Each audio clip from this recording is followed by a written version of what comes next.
Good evening D students.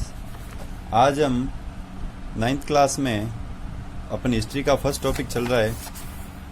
आज है a growing middle class envisages an end to privilege. In the past peasants and workers had participated into revolts against increasing taxes and food scarcity, but they lacked the means and program to carry out the full scale of measures that would bring about a change in social and economic order. This was left to groups within the third estate who had become prosperous and had access to education and new ideas. The 18th century witnessed the emergence of social groups termed and middle class who earned their wealth through an expanding overseas trade and form of manufacture of goods such as woolen and silk textiles that were either exported or bought by the richer members of society. In addition to merchants and manufacturers, the third estate included professions such as lawyers or administrative officials.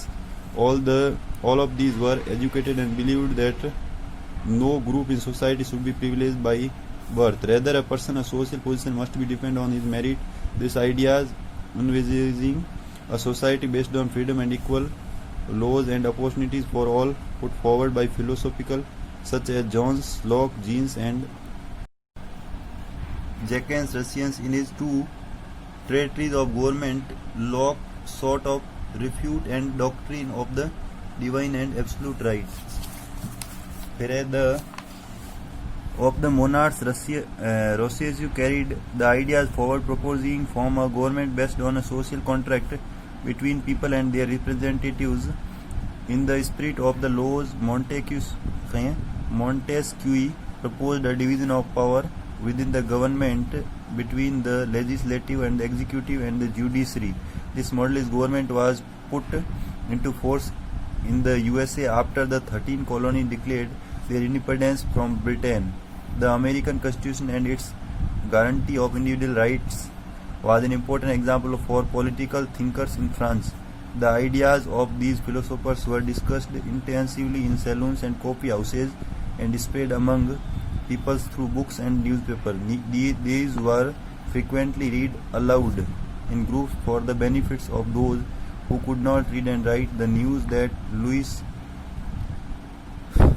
XVI planned to impose further taxes to be able to meet expense to state generated anger and protested against the system of privilege.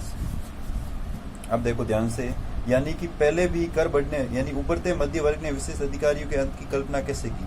देखो पहले भी कर बढ़ने अकाल के समय किसान और कामगार जो भी थे वो विद्रोह कर चुके थे, परंतु उनके पास सामाजिक और आर्थिक व्यवस्था में बुनियादी बदलाव लाने के लिए साधन और कार्यक्रम नहीं थे उस समय इतने। ये जिम्मेदारी तीसरे एस्टेट के उन समूह ने उठाई जो समृद्ध और शिक्षित होकर नए विचारों के संपर्क में आ चुके थे। यानी ये जिम्मेदारी उन्होंने उठाई जो तीसरे एस्टेट के थे, वो क्या शिक्षित थे, समृद्ध थे, तो उन्होंने इस जिम्मेदारी को आराम से निर्वाह किया। और 18वीं सदी में एक नए सामाजिक समूह का उदय हुआ जिसे मध्य वर्ग कहा गया, जिसने फैलते समुद्र पारी व्यापार, ऊनी रेशमी वस्त्रों के उत्पादन के बल पर संपत्ति अर्जित करना आरंभ की थी। ऊनी और रेशमी कपड़ों का या तो निर्यात किया जाता या समाज के समृद्ध लोग उसे खरीद कर लेते थे, या तो उनका निर्यात कर देते थे यानी दूसरे देश में बेचना निर्यात को, और आयात को बोलते दूसरे देश से खरीदना, या समाज के समृद्ध लोग उसे खरीद लेते थे।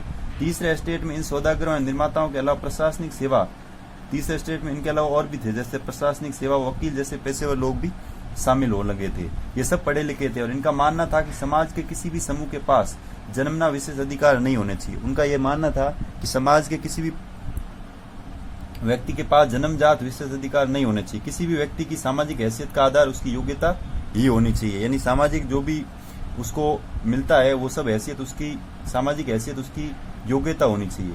स्वतंत्रता, समान नियमों तथा समान अवसरों के विचार पर आधारित समाज की परिकल्पना जॉन लॉक और जियो जॉक रूसों जैसे दार्शनिक ने प्रस्तुत की। दार्शनिक रूस के दो दार्शनिक थे, जॉन लॉक और जियो जॉक। उन्होंने बताया कि स्वतंत्रता है जो समान नियमों और समान अवसरों के विचार पर आधारित होनी चाहिए। फिर देखो अपने टू ट्रीटाइजेज ऑफ गवर्नमेंट ने लॉक ने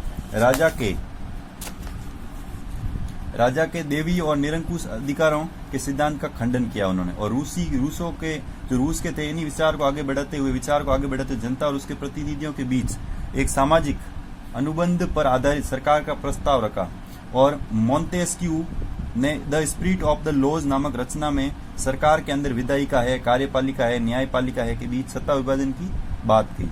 जब संयुक्त राज्य अमेरिका में 13 उपनिवेशों ने ब्रिटेन से खुद को आजाद घोषित कर दिया तो वहां इसी मॉडल की सरकार बनी। फिर फ्रांस के राजनीतिक चिंतकों ने अमेरिकी संविधान है उसमें दी गई व्यक्तिगत अधिकारों की गारंटी प्रेरणा का एक महत्वपूर्ण स्रोत बन गई।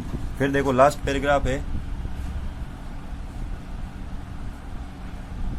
The ideas of these philosophers, यानी कि दार्शनिकों के इन विचार पर कॉफी हाउस है, सैलून है, गोष्ठियां हैं, उनमें गर्मा गर्म मतलब कॉफी हाउस में, सैलून्स की गोष्ठियों में, गोष्ठियां मतलब सभाएं, उनमें गर्मा गर्म बहस हुई, बहुत सारी बहसें हुई। पुस्तकों या अखबारों के माध्यम से इनका व्यापक प्रचार हुआ। पुस्तकों या अखबारों के लोगों के बीच जोर शोर से पढ़ा जाता ताकि अनपढ़ भी उसे समझ सके। उसका जोर शोर से प्रचार होने लगा। इसी समय लुईस 16 द्वारा राज्य के खर्चों को पूरा करने के लिए फिर से कर लगाए जाने की खबर से विशेष अधिकार वाली व्यवस्था के विरुद्ध गुस्सा भड़क उठा। एक बार फिर से इसका है और फिर से गुस्सा भड़क उठा। तो दोस्तों आज की सभा को करेंगे यही समाप्त और आज का चैप्टर भी हमारा हो गया है पूरा। जय हिंद, जय भारत, राधे राधे।